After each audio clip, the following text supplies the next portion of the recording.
Lava থেকে check out করে বেরিয়ে পড়েছি। চেক ইন করবো কাফেরগাঁওতে। আমরা কিন্তু এখনই কাফেরগাঁওতে যাব না।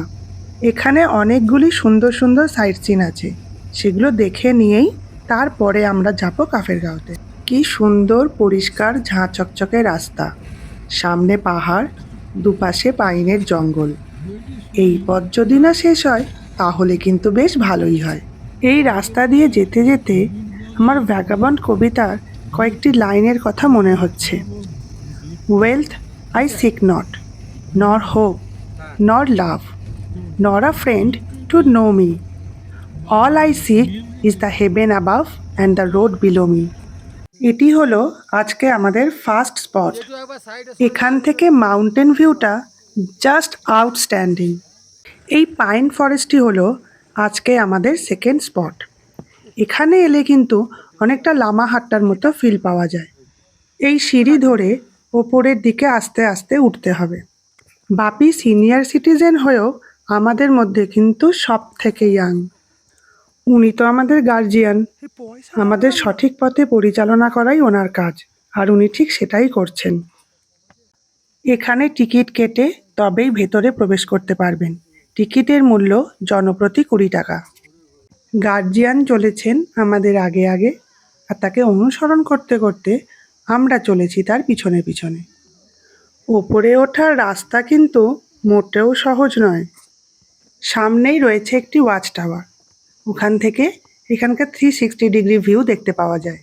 পাইন গাছের শেকড়গুলি এখানে শ্বাসমূল আর ঠেসমূলের মতো মাটির ওপরেই রয়েছে, মাটির নিচে নেই কিন্তু। একে তো খাড়াই রাস্তা, আর তার ওপরেই শেকড়গুলি, উঠতে কিন্তু বেশ অসুবিধে হচ্ছিল। এরকম চড়াই উতরাই পথে ওঠানামা করলে জিম বা মর্নিং ওয়াকের কোনো প্রয়োজনই পড়বে না, শরীর এমনিতেই ফিট হয়ে যাবে। ঘন পাইনের জঙ্গল আর তার সাথে ঝিঝি পোকার ডাক, এর কিন্তু জুড়ি মেলা ভার।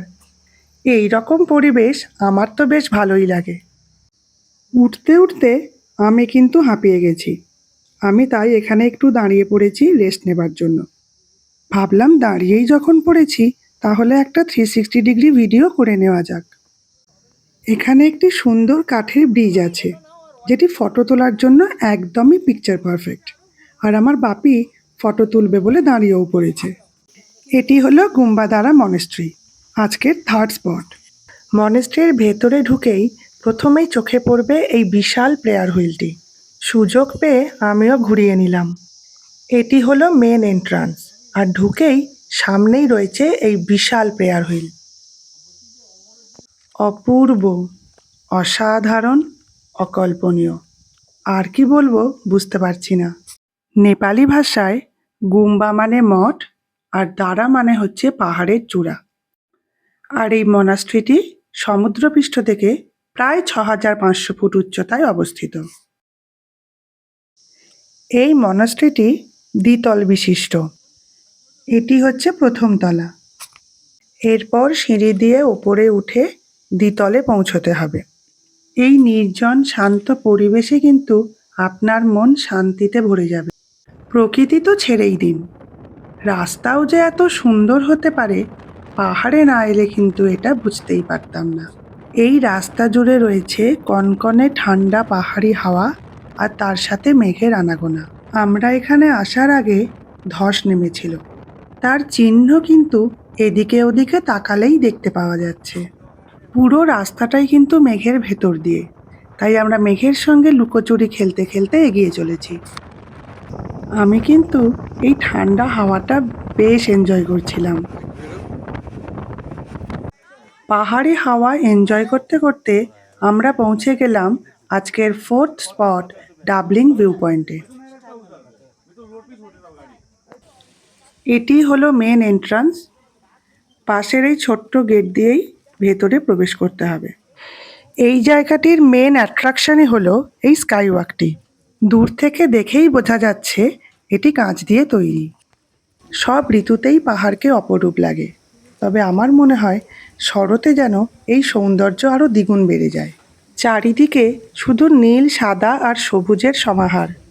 এর ভেতরে একটি ছোট্ট পার্ক রয়েছে, ক্যাফেটেরিয়া রয়েছে, আর এখানকার প্রবেশ মূল্য 20 টাকা। এখানকার প্রাকৃতিক সৌন্দর্যে যে কোনো মানুষ মুগ্ধ হতে বাধ্য। এই সৌন্দর্যটুকুই মনের খাঁচায় বন্দি করে নিয়ে যাব। এই জায়গাটির 360 ডিগ্রি ভিউ দেখতে গেলে এই সিঁড়ি দিয়ে ওপরে উঠতে হবে। বাঁদিকে তাকিয়ে দেখুন, এখানে একটি ছোট্ট ক্যাফেটেরিয়া আছে। এখানকার মোমোটা কিন্তু জাস্ট অসাধারণ। সবাইকে দেখছি কফি খাচ্ছে, কিন্তু পাহাড়ে এসে আমি চাটাই বেশি প্রেফার করি। এখানকার চা তো স্বাদ আর গন্ধের জন্যই অতুলনীয়, আর সেটা আমি মিস করতে চাই না। এখান থেকে 360 ডিগ্রি ভিউটা দেখাবার চেষ্টা করছি।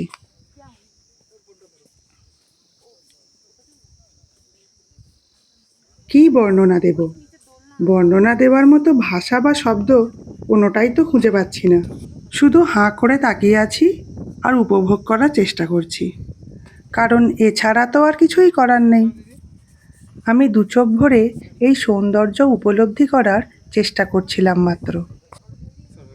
প্রথমে কিন্তু বেশ ভয়ই লাগছিল এর ওপর দিয়ে হাঁটতে। ভেবেছিলাম হয়তো যেতে পারবো না। ভয়ে ভয়েই কিন্তু পৌঁছেছি, শুধু একটা ছবি তুলবো বলে। আমার পরেই লাইনে ছিল বাপি আর কাকু। তারাও গিয়ে একটা ছবি তুলে ফেলেছে।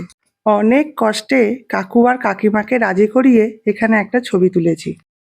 নিজেরই বা কেন বাদ যায়, তাই আমিও একটা তুলে ফেললাম। সাইট সিন শেষ করে আজকে দুপুরে আমাদের লাঞ্চ করার কথা কাফেরগাঁও হোমস্টেতে, আর সেই কথা অনুযায়ী হোমস্টে থেকে আমাদের ফোনও চলে এসেছে। তাই আমরা চললাম কাফেরগাঁওয়ের উদ্দেশ্যে। কে বলবে এখন দুপুর 1:30 বাজে, দেখে মনে হচ্ছে যেন সন্ধে নেমে আসছে।